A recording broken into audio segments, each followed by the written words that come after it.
The men in suits tried to take Ethan the moment they stepped out of the SUV, but they didn't realize his dad was a retired Special Forces trainer with a zero-tolerance policy for bullshit. The black SUV skidded to a stop in front of Jack Bennett's suburban Texas home, kicking up gravel like it was auditioning for a Fast and Furious spin-off. Two men in wrinkled navy suits, their ties knotted too tight, their shoes scuffed, their badges dangling from lanyards that screamed Amazon Prime delivery, marched up the driveway.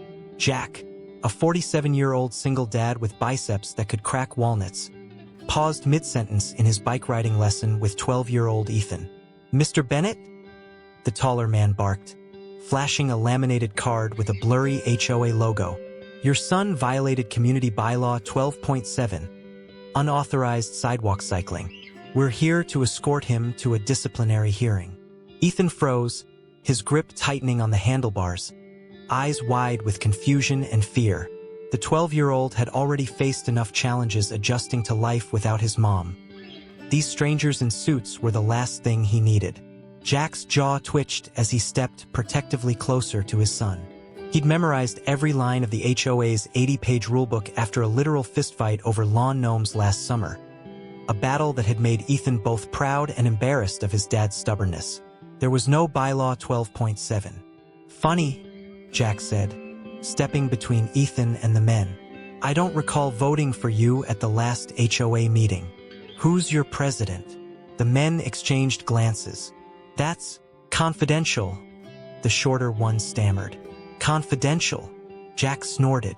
"Buddy, Karen Myers has been HOA president since 2018.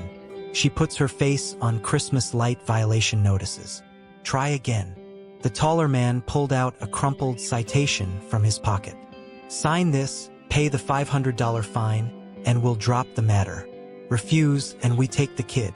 Jack scanned the paper. The letterhead was Comic Sans. The HOA seal was a clip-art lion. "Amateurs. Let me get this straight," he said, folding his arms. "You want me to hand over my son because he rode a bike on a sidewalk? In a neighborhood where Mrs. Thompson's poodle craps on my lawn twice a day, and the HOA's never said a damn word. Rules are rules," the shorter man snapped, reaching for Ethan's arm. Jack's hand shot out, blocking him. "Touch my kid, and I'll reintroduce you to gravity." What would you do if strangers showed up claiming authority over your family? Ever dealt with HOA scams or fake officials? Sound off in the comments below. The men doubled down. "You're obstructing justice," the taller one shouted, pulling out a walkie-talkie that looked suspiciously like a dollar store toy. "We'll have the real cops here in 5 minutes." Jack smirked. "Great, I'll make coffee." As the standoff escalated, neighbors began gathering on porches. Old Mr. Jenkins peered through binoculars from his rocking chair. Teenage twins across the street filmed everything on TikTok. The HOA enforcers grew louder, their threats more unhinged. "We'll foreclose your house. Your lawn's half an inch too tall. That mailbox is unauthorized beige." Jack, a veteran of 3 combat tours, recognized the tactic. Overwhelm the target with chaos. But he didn't flinch. Instead, he pulled out his phone and opened the actual HOA app. "Let's see. Nope, no violations here. But hey, Karen did send a reminder about pool towels on patio chairs. You guys handle that too? Or just kidnapping?" The shorter man lunged for Ethan again. Big mistake. Jack's reflexes kicked in. In one fluid motion, he grabbed the man's wrist, twisted it behind his back, and shoved him face-first onto the hood of their SUV. The metallic thud echoed down the street. "Dad!" Ethan gasped. "It's okay, buddy," Jack said, his voice calm but firm. "These gentlemen were just leaving." The taller man backed away, tripping over a rogue garden gnome. Ironically, a leftover from Jack's HOA feud. "You're insane," he yelled. "Nah," Jack said, tightening his grip on the pinned man. "I'm just a dad who reads fine print. Now, who sent you?" The man on the hood whimpered. As sirens wailed in the distance, Jack leaned closer to the imposter. "You've got 10 seconds to explain why you're really here before the cops arrive." Jack didn't let go of the man's wrist. His grip was firm, controlled, and just painful enough to send a clear message. This wasn't a negotiation. The guy squirmed, his face pressed against the hood of the SUV, while his partner stood frozen a few feet away, looking like he'd just seen a ghost. "You've got guts. I'll give you that," Jack said, his voice calm but sharp as a blade. "But guts won't save you from stupidity. Now, you're going to tell me exactly who you are and why you think you can show up at my house pretending to be HOA cops." The pinned man groaned but didn't answer. Jack tightened his grip slightly, eliciting a yelp. "Start talking," Jack said. I don't have to tell you anything," the man stammered, his voice shaking. Jack chuckled dryly. "That's cute. You think you've got rights here? Buddy, you're trespassing on private property, impersonating an official, and attempting to kidnap my son. You're lucky I haven't broken your arm yet." The taller man finally snapped out of his paralysis and tried to sound authoritative. "Let him go. You're assaulting an HOA officer." Jack turned his head slowly toward him, raising an eyebrow. "HOA officer? Really? Okay, let's play along for a second. What's your jurisdiction? What's your badge number? What's your HOA ID? The man hesitated, glancing nervously at the neighbors who were now openly watching from their porches and driveways. We don't have to answer your questions." Jack smirked. "You know what? You're right.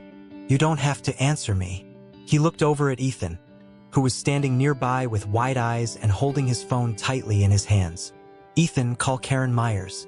Let's see what the actual HOA president has to say about this." Ethan nodded and started dialing.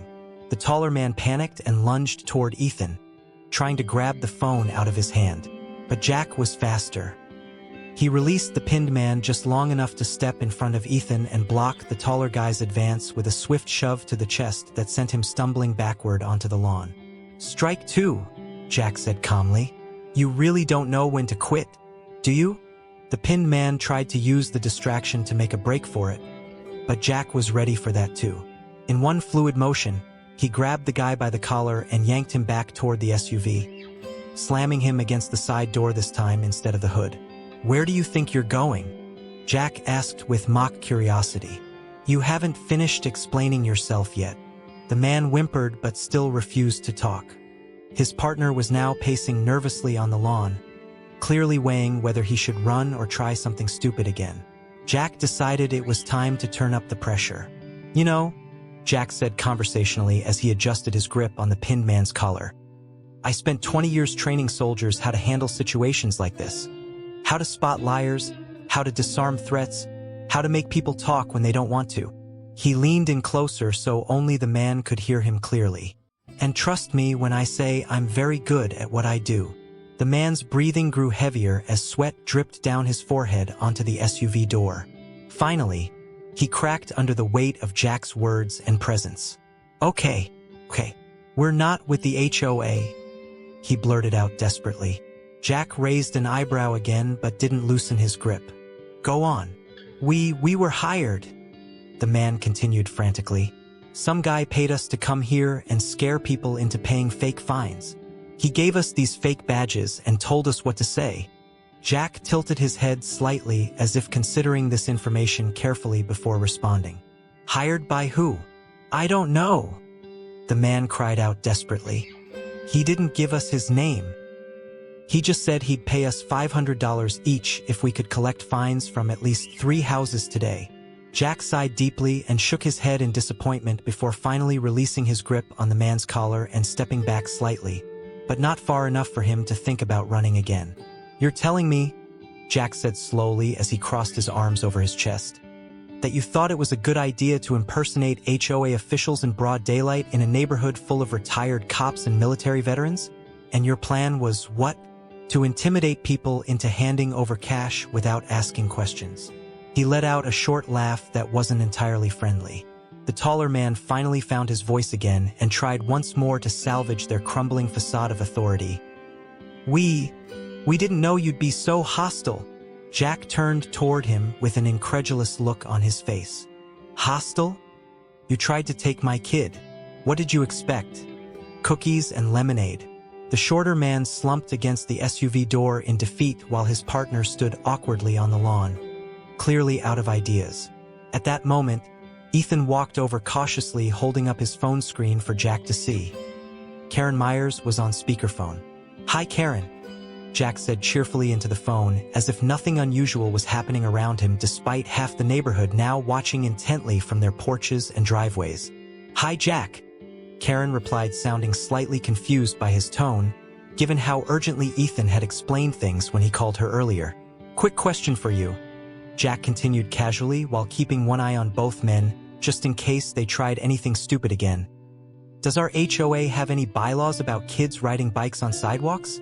Karen laughed lightly before answering firmly. "Of course not. That would be ridiculous." "Thought so," Jack replied with satisfaction before adding pointedly. "And do we have any officers authorized to issue citations or conduct disciplinary hearings?" Karen sounded even more confused now as she answered firmly again. "Absolutely not. That's not how HOAs work." Jack nodded thoughtfully before thanking Karen for her time and hanging up without bothering with further explanations.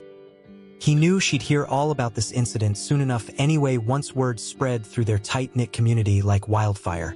Turning back toward both men now standing awkwardly near their SUV, looking thoroughly defeated after overhearing Karen's responses through Ethan's phone speaker earlier, Jack gestured toward them dismissively while addressing Ethan directly instead. "Go ahead and call 911 now, buddy. It's time for these guys to explain themselves properly." Ethan nodded eagerly while dialing quickly without hesitation. And within minutes sirens could be heard approaching rapidly from down nearby streets, signaling that real law enforcement officers were finally arriving at last, bringing this bizarre confrontation closer toward its inevitable conclusion soon enough. The sirens grew louder, and the taller imposter's eyes darted toward the SUV. He took a step backward, clearly calculating his chances of escape. Jack noticed immediately. "Don't," Jack warned, his voice low and steady. "You run, and I'll make sure you regret it twice as much." The man hesitated, then bolted. Jack sighed. Always one who doesn't listen. He lunged forward, tackling the fleeing man to the ground with a precision that would have made his old drill sergeant proud. The man hit the pavement hard, his breath escaping in a wheeze as Jack pinned him face down. "Dad!" Ethan shouted, pointing at the other imposter, who'd seized the distraction to scramble into the SUV's driver's seat. The engine roared to life. Jack didn't flinch. "Ethan, toss me the hose." Ethan sprinted to the side of the house, grabbed the coiled garden hose, and hurled it toward his father.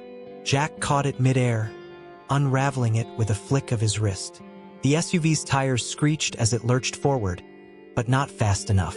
Jack whipped the hose like a lasso, looping it around the vehicle's side mirror. He yanked hard, and the metal mirror snapped off with a loud crack. The hose tangled in the wheel well, jerking the SUV to a sudden stop. The driver cursed, slamming the door open to flee on foot. Jack was already there, blocking his path. "You're really bad at this," Jack said, shaking his head. "First rule of a getaway: never drive toward a dead end."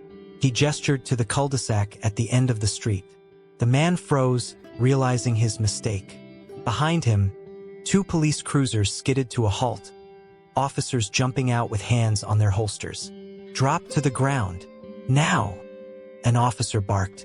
The imposter complied, collapsing onto the asphalt like a deflated balloon. Jack stepped back, hands raised calmly. "They're all yours, officers. But fair warning, the one in the suit might have wet himself." The shorter imposter, still face down on the lawn, groaned in humiliation. The police quickly cuffed both men and began taking statements.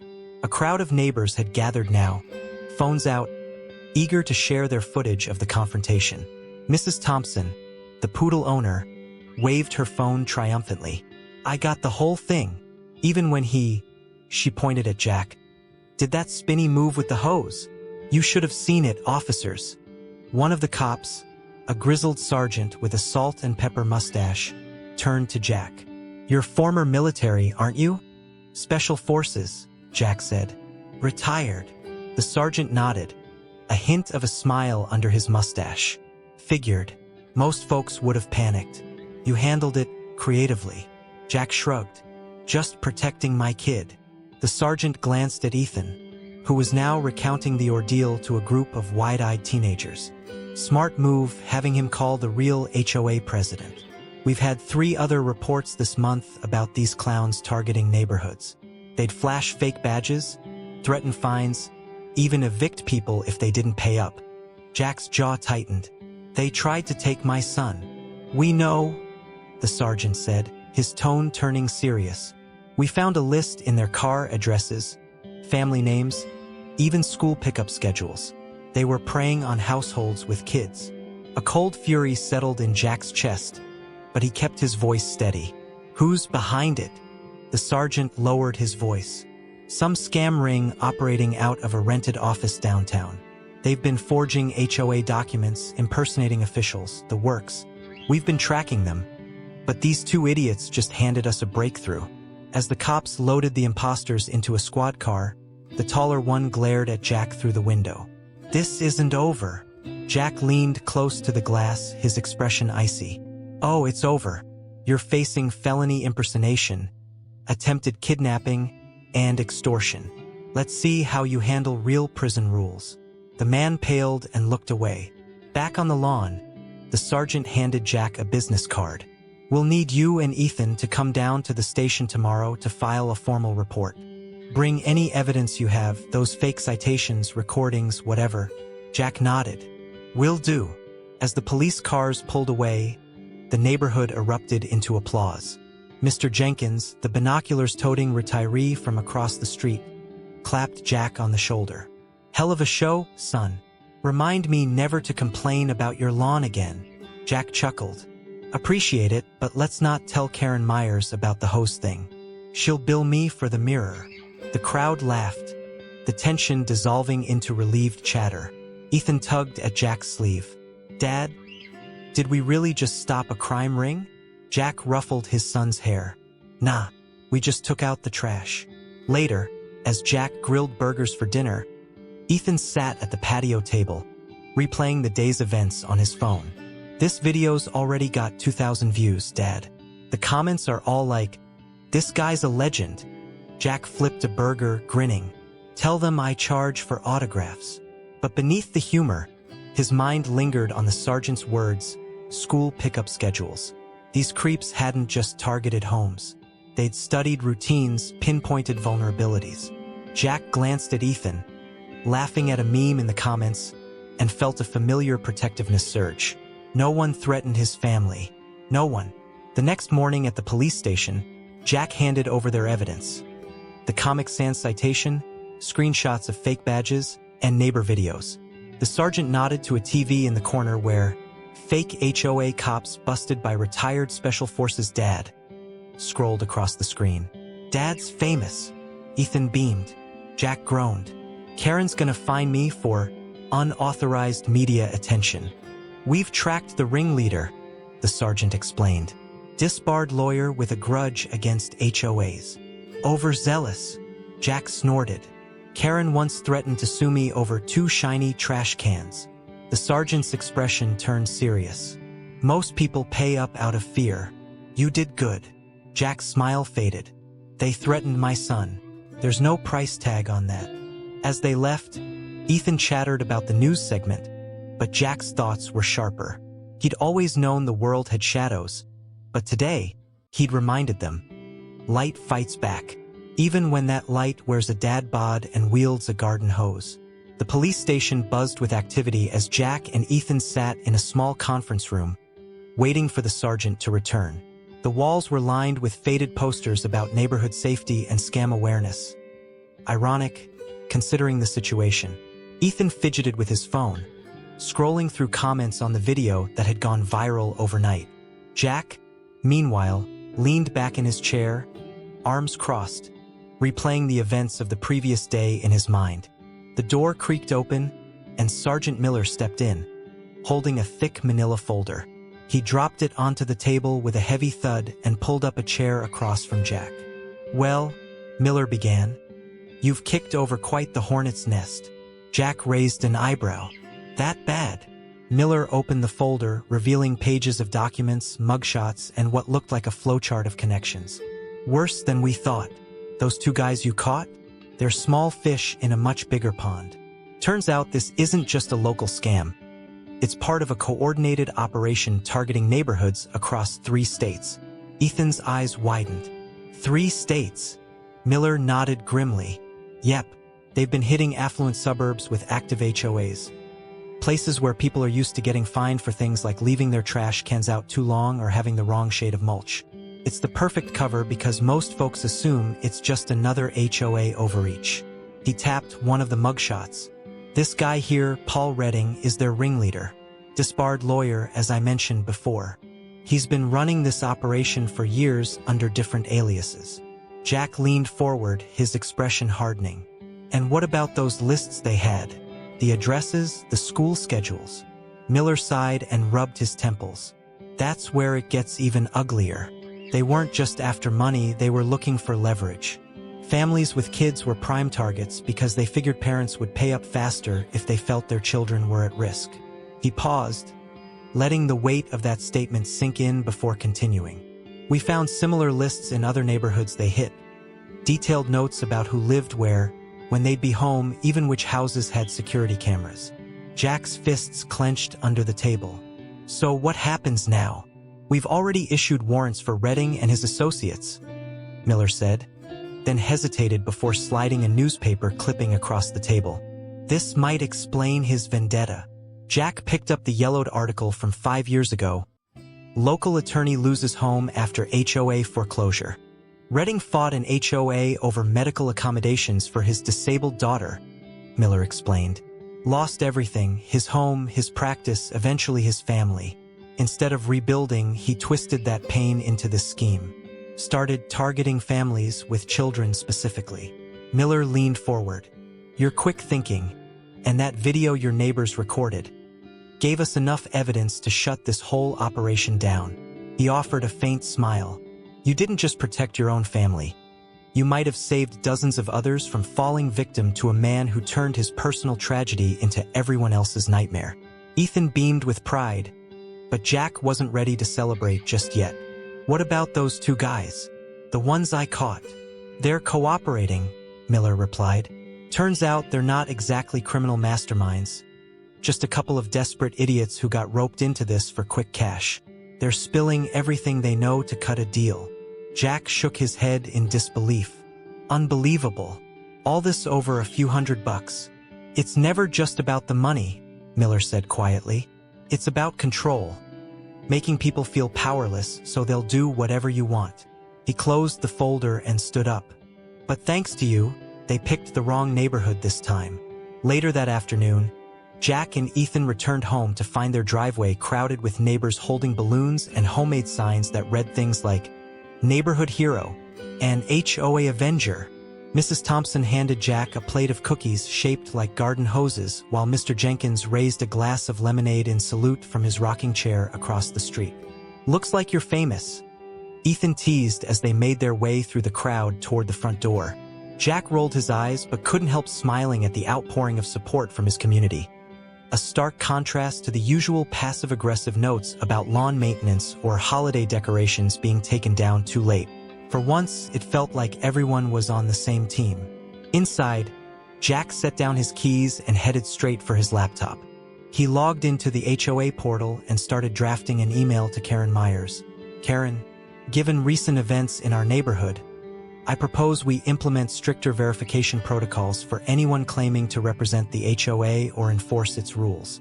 Specifically, official ID badges with unique QR codes linked to our database. Mandatory background checks for all HOA employees or contractors. A public directory of authorized personnel accessible to all residents. Let me know how I can assist in making this happen. Best, Jack Bennett. He hit send and leaned back in his chair, feeling a sense of purpose he hadn't felt since retiring from active duty. Protecting his family was instinctual, but protecting his community? That was something he could get behind. The next few days were a whirlwind of interviews with local news outlets, thank you notes from neighbors, and even an invitation to speak at an upcoming HOA meeting about security measures, which Jack reluctantly accepted after Karen promised there'd be no fines involved.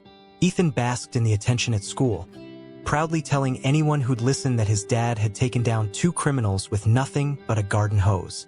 But amidst all the praise and recognition, Jack remained grounded by one simple truth. None of this would have happened if he hadn't trusted his instincts that day on the driveway. He thought back to how easily those imposters had tried to exploit something as mundane as HOA regulations. A system meant to foster community but often weaponized against its own members through bureaucracy and intimidation tactics. It was a reminder that vigilance wasn't just about locking doors or installing cameras. It was about knowing your rights, asking questions when something didn't feel right, and standing up for yourself when others tried to take advantage. By Friday evening, life had mostly returned to normal, or as normal as it could be when your face was plastered all over local news channels as the Dad Defender. Jack grilled steaks on the patio while Ethan played catch with some neighborhood kids in the yard. As he flipped a perfectly seared ribeye onto a plate, Jack noticed Karen Myers approaching from across the street carrying what looked like an official HOA binder. "Oh," he muttered under his breath before calling out cheerfully, "Karen, to what do I owe this pleasure?" She smiled warmly, a rare sight, and handed him the binder without preamble. "You're officially on our new security committee," she announced matter-of-factly. Jack blinked in surprise but didn't argue. After all, if anyone knew how to keep imposters at bay, and maybe rein in some of Karen's more overzealous policies, it was him. As she walked away toward her meticulously landscaped yard next door, Jack opened the binder and chuckled at its title, Operation Garden Hose, Lessons Learned from Neighborhood Heroics. Shaking his head with amusement and maybe just a little pride, he closed it again and turned back toward Ethan. "Dinner's ready," he called out, and for once, for just one perfect moment, it felt like everything was exactly as it should be. Safe, secure, and home.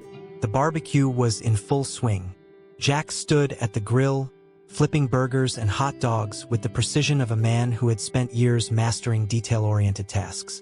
Around him, the backyard buzzed with laughter and conversation.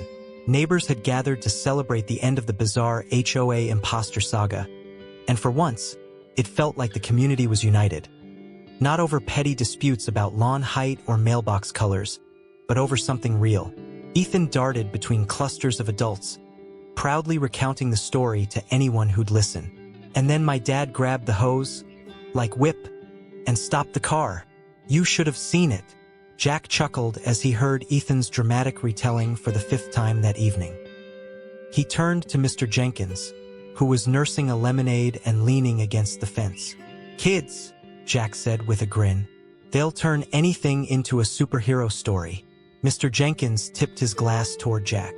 "Well, you did make quite the impression. I haven't seen this neighborhood rally together like this since Karen tried to ban Halloween decorations." Jack laughed. "Yeah, I still have nightmares about that HOA meeting." As he plated another round of burgers, Karen Myers herself appeared at the edge of the patio, holding a clipboard like it was her security blanket.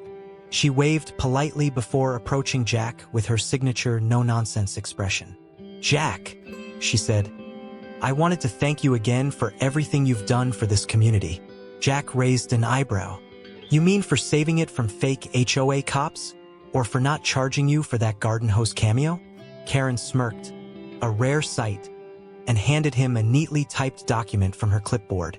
"This is a formal proposal for our new HOA security committee. I'd like you to chair it." Jack stared at the paper for a moment before shaking his head with a laugh.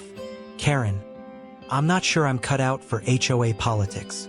"You're exactly what we need," Karen insisted.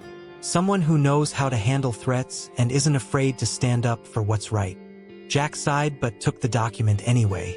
"Fine, but I'm not wearing one of those HOA badges." Karen smiled triumphantly before disappearing back into the crowd. As the evening wound down, Jack found himself sitting on the porch steps with Ethan, watching as neighbors trickled out of the yard and back to their homes. The stars were starting to peek through the Texas sky, and the air smelled faintly of charcoal and freshly cut grass. "Dad," Ethan said after a long silence, "do you think those guys will ever come back?" Jack shook his head firmly. "Nope, they learned their lesson." Ethan looked down at his hands, fidgeting with a stray piece of grass. What if someone else tries something like that? Jack put an arm around his son's shoulders and pulled him close. Then we deal with it, just like we did this time. He paused before adding with a grin. Besides, I've got Karen Myers on speed dial now. Ethan laughed, his worries melting away as he leaned into his dad's side. The next morning brought another surprise. Jack woke up to find his name trending on social media again. Not just locally, but nationally. Someone had uploaded footage from one of the neighbors' phones showing Jack's confrontation with the imposters in full detail. His calm demeanor, his quick reflexes, and yes, the infamous garden hose takedown. Comments flooded in from people across the country. This guy deserves a medal. HOA drama meets action movie. Love it. Dad goals right here. Can we hire him to deal with my HOA? They fined me $200 for having pink flamingos.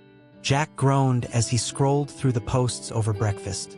Ethan sat across from him, grinning ear to ear as he read aloud some of the funniest comments. Garden hose justice. That's what they're calling you now, Ethan said between bites of cereal. Jack shook his head but couldn't help smiling. Great, just what I needed. A nickname. By mid-afternoon, reporters started showing up at Jack's door asking for interviews. He turned most of them away politely but agreed to speak with one local station that had been covering the scam ring since its discovery. Standing in front of his house with Ethan by his side, Jack answered questions about what happened that day and how other families could protect themselves from similar scams. The most important thing, Jack said into the camera, is knowing your rights and staying calm under pressure. These guys thrive on fear and confusion. They want you to panic so you'll do whatever they say without thinking twice. He gestured toward Ethan as he continued. But when you stand your ground and ask questions, when you refuse to let them intimidate you, that's when their whole act falls apart. The reporter nodded thoughtfully before asking one final question. What advice would you give other parents who might face situations like this?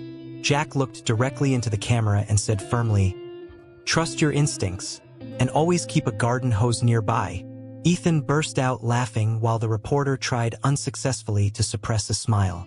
As life slowly returned to normal over the following weeks, Jack found himself reflecting on everything that had happened. Not just the confrontation itself, but what it revealed about his community. For years, he'd seen his neighbors as little more than names on HOA notices or faces behind closed curtains during meetings about parking violations. But now he saw them as allies, people who cared about their families and their homes just as much as he did. It wasn't perfect. There were still disagreements about lawn care and holiday lights, but there was also a newfound sense of solidarity that hadn't existed before. And maybe, just maybe, that was worth all the chaos.